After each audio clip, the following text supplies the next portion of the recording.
For over 70 years, the alliance between North America and Europe wasn't just a military arrangement, it was a worldview. It was a shared bet that if you tied democracies together tightly enough, the world would hold. That bet is now under open negotiation. As the war in Iran widens, the friction between Washington and its European partners has moved from private frustration to public threat. President Trump has called NATO a paper tiger. European leaders are no longer whispering about American unreliability. They are running on it. The word divorce has migrated from the opinion pages into actual contingency planning. But while the military marriage strains, something quieter is happening on the other side of the Atlantic. The European Union, long mocked as a slow, bureaucratic irrelevance, is signing trade deals at a pace the world hasn't seen in decades. India, Indonesia, Australia, Mercosur. While Washington weaponizes tariffs, Brussels is offering contracts. While the US asks partners to pick sides, the EU is asking them to sign standards documents. I, Donald John Trump, do solemnly swear. If you look at that,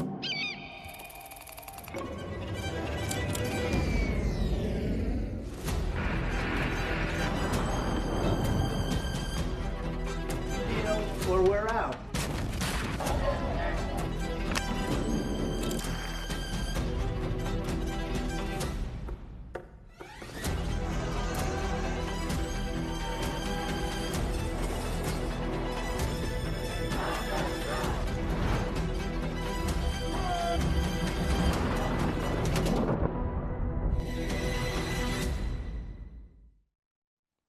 There are over 40 American military installations across Europe. For decades, they were called a security umbrella. Today, some European governments are starting to ask whether the umbrella has become a leash.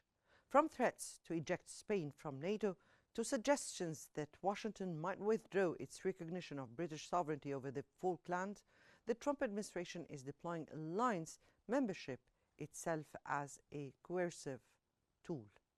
The question is whether these are negotiating tactics or a preview of something permanent.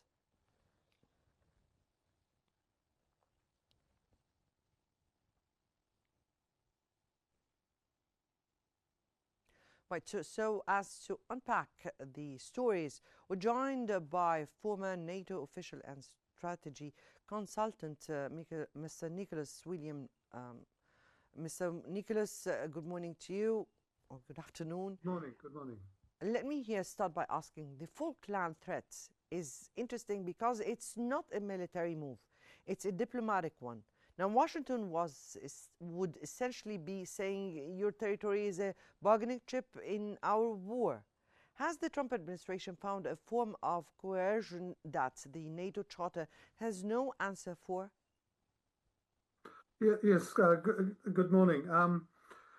This idea about the Falklands and the US revising its view about British sovereignty is one of a number of ideas cooked up and dreamt up by a particularly hard-line member of the Trump administration in order to punish Europe, not just the UK as a whole, for not supporting the war on Iran as much as the Trump administration would like.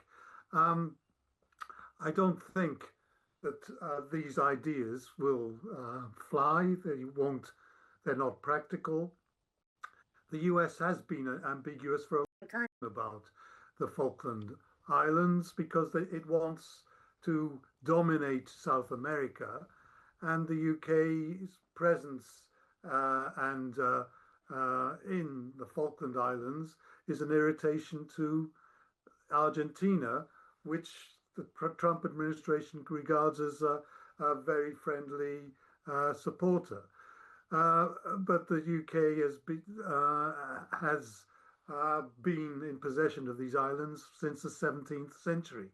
and it's not going to stop now. But now, when Trump says NATO is a paper tiger, is it because allies won't let him use European bases for Iran strikes? Or is Yes. he exposing something the alliances have quietly understood about themselves for years? Well, it's a paper tiger if the United States doesn't participate and doesn't commit itself to NATO as the strongest power in NATO.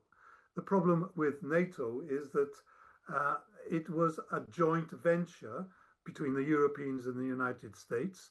The Europeans did their part. Trump exaggerates how when he says the Europeans do nothing, and lies in effect. But if one part of the alliance withdraws or is not committed, particularly the United States, then yes, it is a paper tiger. But the Europeans now have to work out how to act and organize themselves without the United States. Now, Pedro Sanchez poll numbers have climbed as his criticism of Washington has grown louder.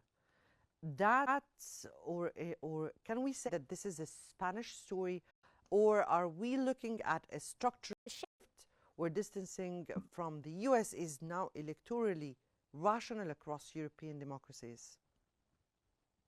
I think it's a particularly Spanish issue.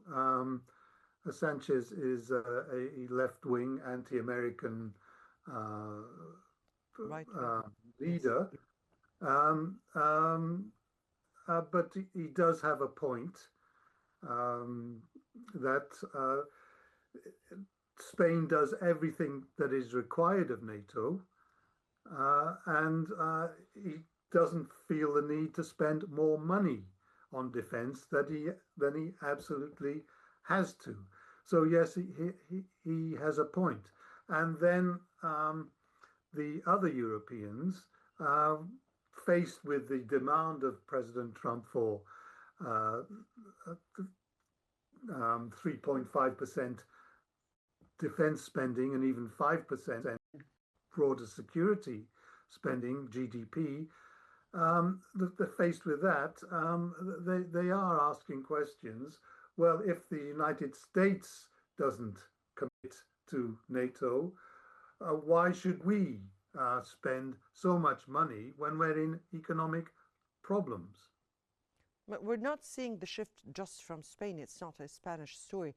We're speaking about a shift from other European countries, and we've seen how France and other countries, France, Italy, and some other countries are now shifting the course or shifting the tone towards the United States. So are we really speaking about a Spanish story? Are we speaking about Europe getting to see what it is heading to? This is just for because of the upcoming elections, because the nations are not so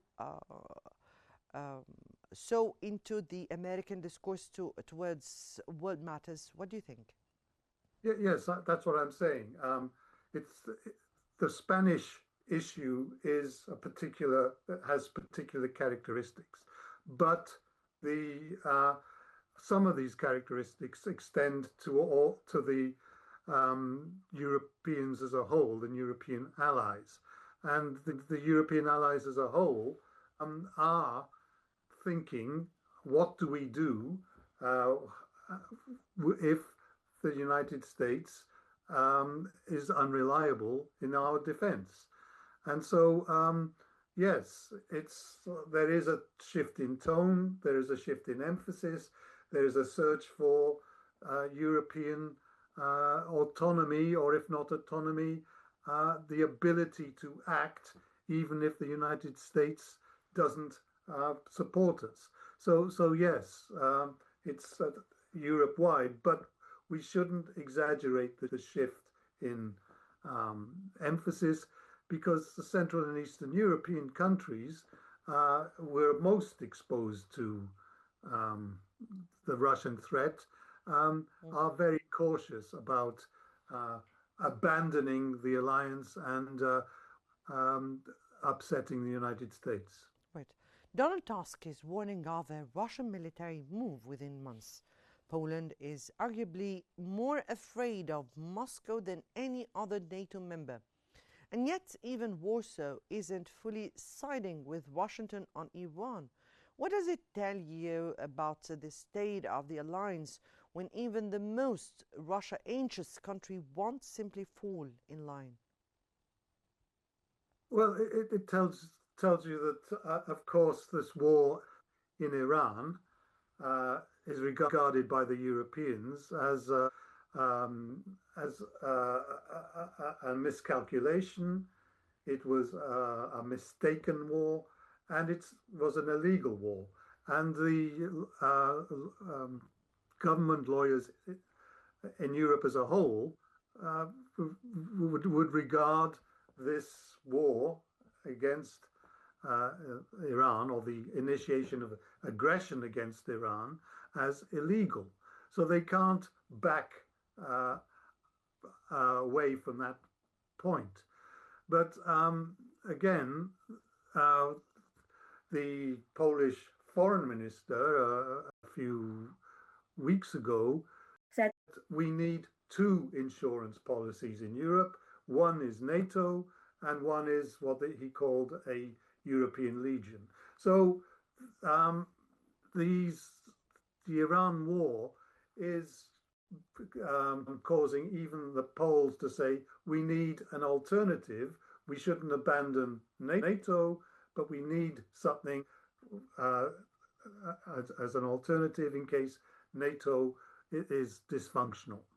Well, Mr. Nicholas, the airman rescued over Iran almost certainly flew out of a British base, which raises a question that doesn't get asked enough. Who actually needs home here? Is the punishment list a serious strategic document, or is it a message aimed more at a domestic audience than a European one? Yes, that pilot who was rescued probably flew out of Fairford in England, which is a major US base. The US hasn't confirmed that, but that's what everyone supposes and has deduced. And you are right to raise this point. It's not being discussed enough, particularly in the United States. These bases in Europe, and I think there are 40 bases in all in Europe, are not just for European defense. It's not just for NATO. Its power, it enables the United States to project power towards Africa and to the Middle East in particular. And so without these bases in Europe, and the configuration of bases in Europe, particularly one Ramstein in Germany, this Iran war would not be possible. Now, if Europe commits tomorrow to replacing American bases or American supplied capabilities, heavy lift aircraft, satellite intelligence, nuclear, what would be the realistic timeline before European forces can operate independently at scale? Do you think 5 years, 20? What do you think? Well, many analysts have concluded that it would take 10 years and $1 trillion of funding to completely replace what the Americans provide us. I think that this is all guesswork. It reflects assumptions about European dependence on the United States, which I think are false. And I also believe that when faced with a divorce from the United States by Europe, then I think the Europeans will hesitate and the Americans will hesitate. And I think rather than divorce, we are destined to have an abusive relationship so long as President Trump is in power. Right. Now, we've seen rhetorical divorces before. Iraq, the early Trump years, and the alliance survived them all. What would need to happen for this one to be structurally different? I think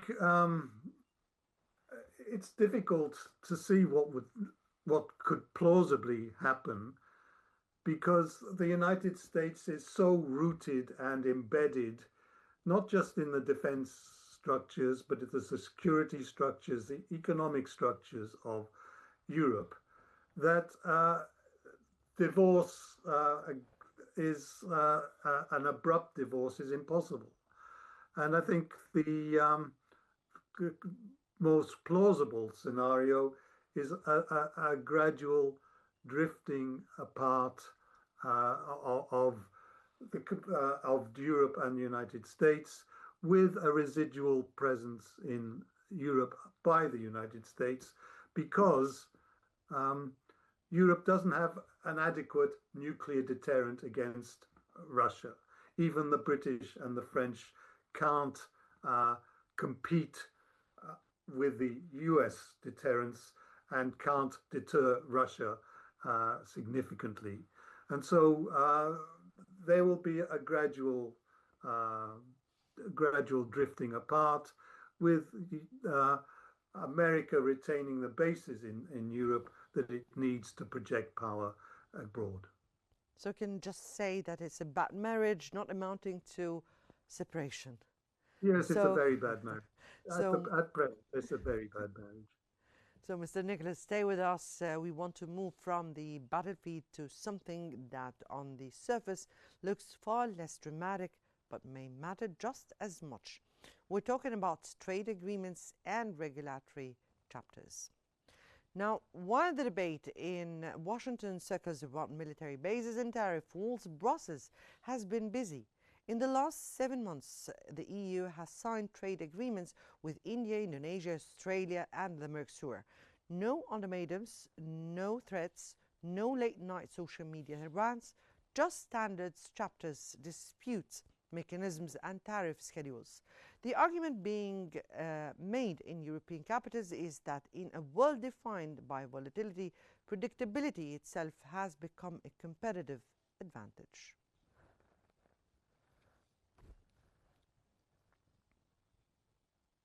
Right, back to you, Mr. Nicholas. And the idea that EU regulatory standards get adopted globally simply because companies would rather comply once than twice has been documented for years. Does these new trade deals actually accelerate that dynamics, or do they just formalize something that was already happening? Yes, it's been happening for years. The European Union has been a magnet for economic activity and trade in the rest of the world, and it's considered to be a stable, predictable, as you say, space with which to do business. So I don't see that Europe is doing anything new or anything significantly intensified. It's something that is happening, and as you say, in this relatively stable space, the European Union has advantages which other countries don't have. Mm. India is a case study in what happens when you put 50% tariffs on an economy while simultaneously accusing it of being hostile. What's the EU's pitch to Delhi, and does it actually work given that India has always been resistant to aligning too closely with any external power? Yes, India is a special case. As you say, it's um, doesn't align specifically with any power group, although it is a member of the BRICS, but it's almost a semi-detached political member of the BRICS. Um, and, and it was notable that in Europe, in Southeast Europe, where the European Union wants to expand, um, the, the the European Union demands that the Southeast Asian countries align with the European Union in foreign policy. But with India, they took a neutrally political line so that they didn't demand that, for example, India abandon its relationship and oil imports from Russia. And so this neutral form of trade agreement, I think, is something which the EU applies to the rest of the world, not in Europe. And then we move to another part where the EU-Mercosur deal was blocked for years, largely by French agricultural lobbying. What changed? Is this a genuine shift in European trade politics, or did Mercosur simply become too strategically important to leave on the table once the US began retreating from multilateral frameworks? Well, I think what changed is the French reduction in power and influence in the European Union. The Mercosur agreement is specifically favored by Germany, by Poland, by Denmark, by a number of countries in the European Union who want the agricultural benefits of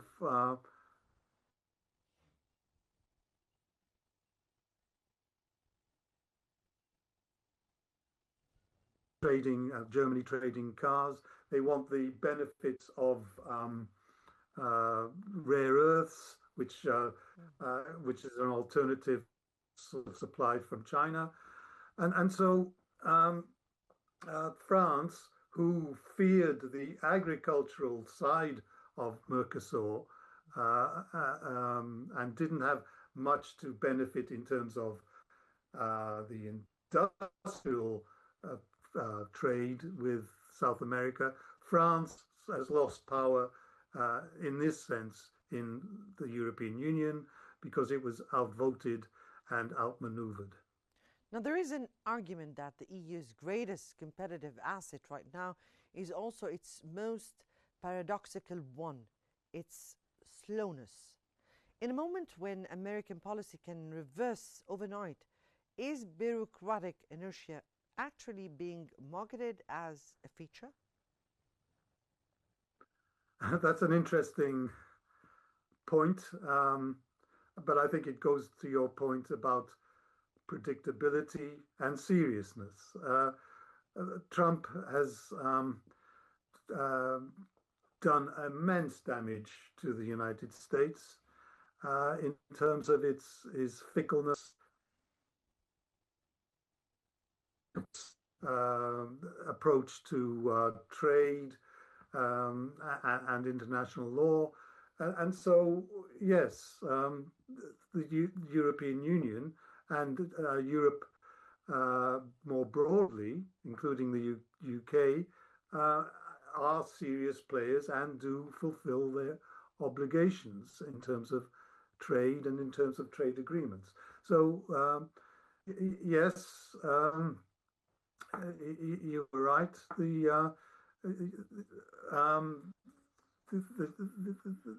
Europe is boring, but stable and reliable.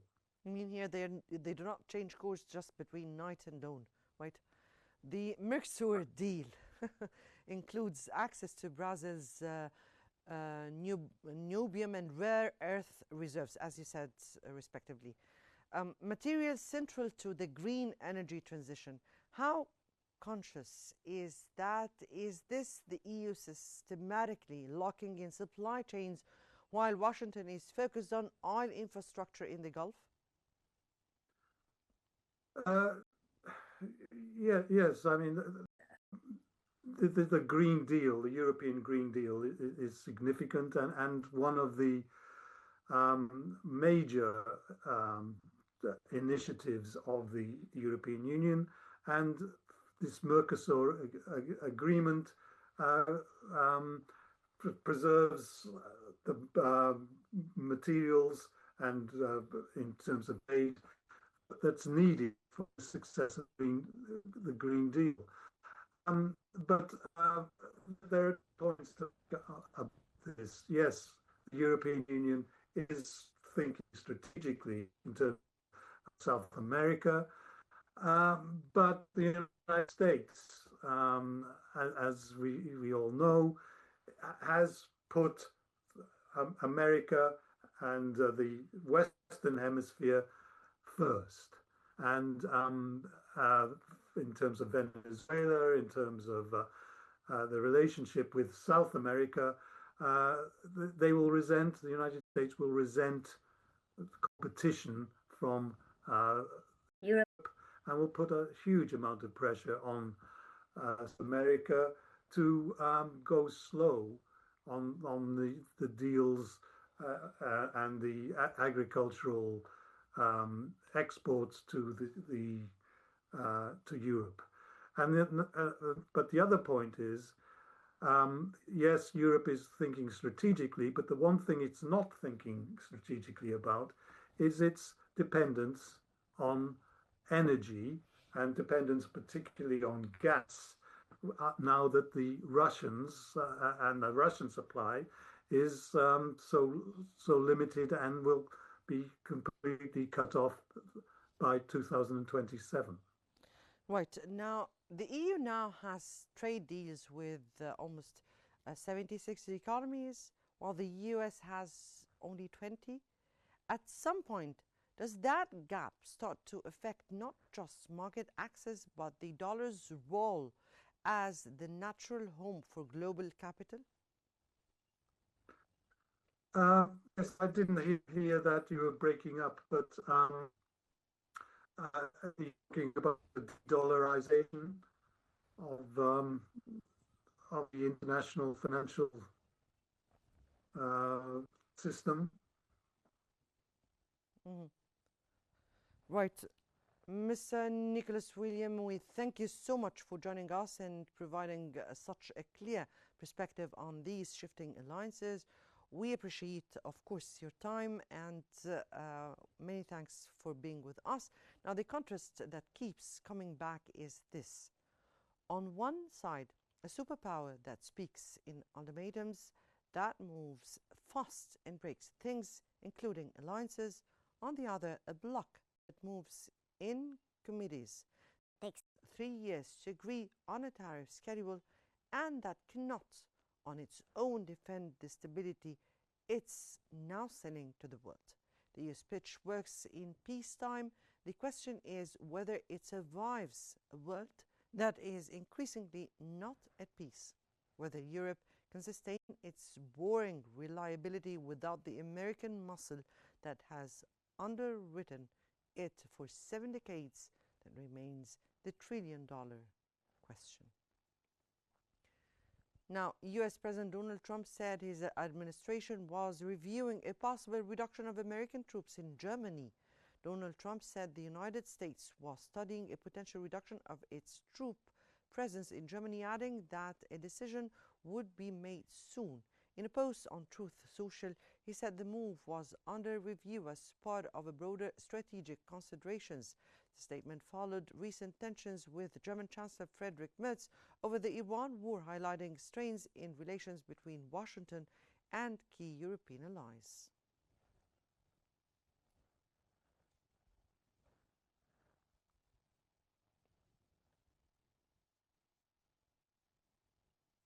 US President Donald Trump said he would maintain a naval blockade on Iran until a nuclear deal is reached.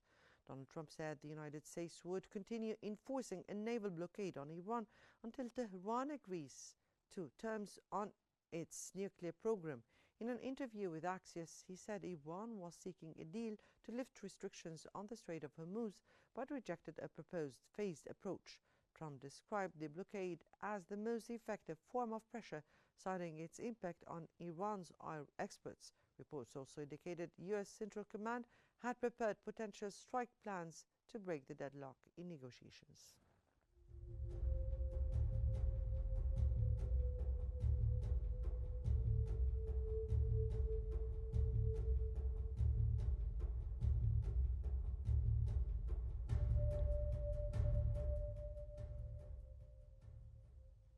Meanwhile, U.S. President Donald Trump said talks with Iran were continuing by phone and warned Tehran must abandon nuclear ambitions.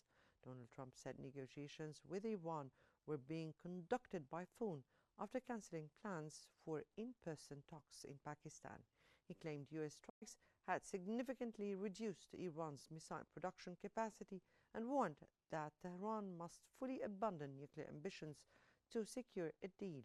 Meanwhile, a senior Pentagon official said the war had cost the United States around $25 billion so far, offering the first official estimate of the conflict's financial toll.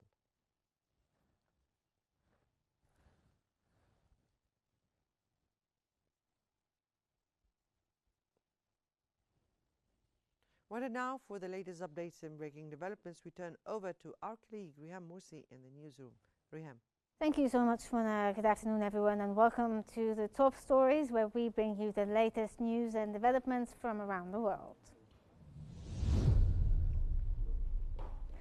The U.S. War Chief Pete Hegseth said that Iran's nuclear ambitions persist despite damage to its facilities. Hegseth told Congress that Iran's nuclear ambitions continue despite what he described as damage to its facilities during recent military operations. He said the nuclear sites of Iran are now under continuous surveillance as he delivered his first testimony on the war before lawmakers. It's a quagmire. That's false equivalation. Who are you cheering for here? Who are you pulling for? Our troops are doing incredible work. They've done incredible things for the entirety of this mission and achieved incredible battlefield success. Israeli media reported a drone strike hitting a vehicle in northern Israel with no casualties reported. Israeli media had said that a drone believed to be operated by Hezbollah struck a vehicle in the north of Israel with no injuries.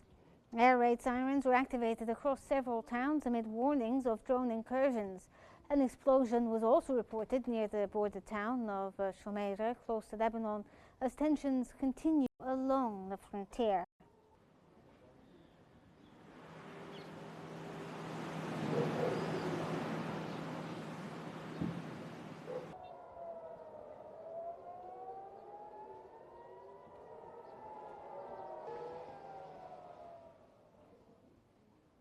The U.S. Central Command has reportedly requested deployment of a hypersonic missile system to the Middle East to counter Iranian ballistic capabilities. Bloomberg reported that the U.S. Central Command, U.S. CENTCOM, has asked the Pentagon to deploy these hypersonic missile systems known as Dark Eagle to the Middle East. The reported goal is to enhance the ability to strike mobile Iranian missile launchers deep inside Iran. If approved, it would mark the first operational deployment of the U.S. hypersonic system, which is still undergoing development delays, while other powers such as Russia and China already field similar weapons.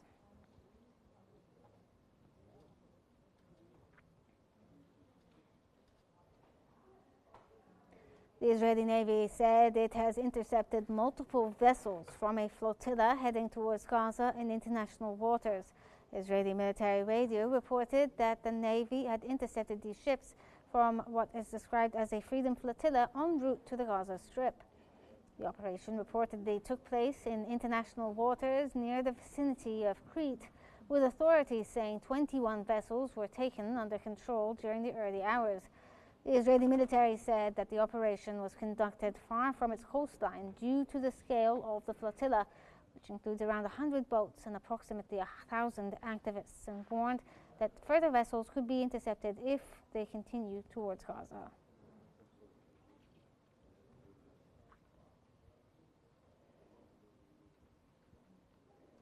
US President Donald Trump urged Israel to limit operations in Lebanon and avoid a full-scale war.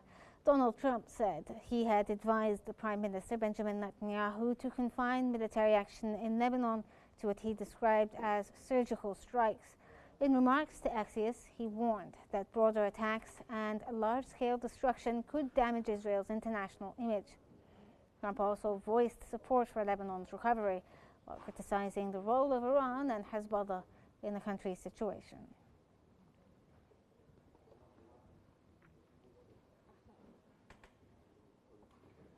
"81 wounded Palestinian children arrived in Jordan for treatment, marking the 26th group evacuated since the war began. A group of the 81 wounded Palestinians and ill Palestinian children, along with their companions, arrived in Jordan via the King Hussein Bridge to receive medical care. The transfer marks the 26th group evacuated since the start of the war on Gaza in October 2023. Jordan has been hosting and treating injured children as part of ongoing humanitarian efforts to ease the burden on Gaza's overwhelmed health systems. Palestinian Prime Minister Mohammed Mustafa urged international action to halt Israeli measures undermining Palestinian institutions. The Prime Minister called on the international community to intensify pressure on Israel to release withheld Palestinian revenues and support national institutions.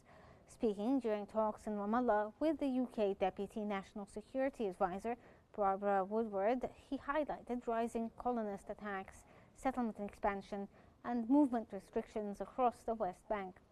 Mustafa also raised concerns over continued violations of the Gaza ceasefire and limits on humanitarian aid entering into the Strip, warning of worsening conditions for more than 2 million displaced Palestinians.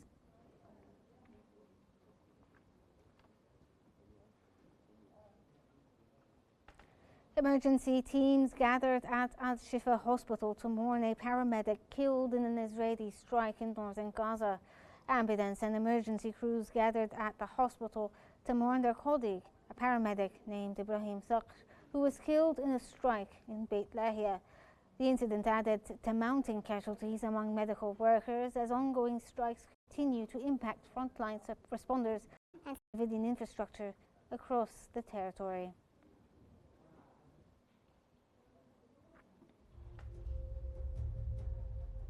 That's it for today's transmission of the day, but stay following Qnews for continued updates and in-depth special coverage, keeping you informed about the most important stories unfolding across the region and from around the world.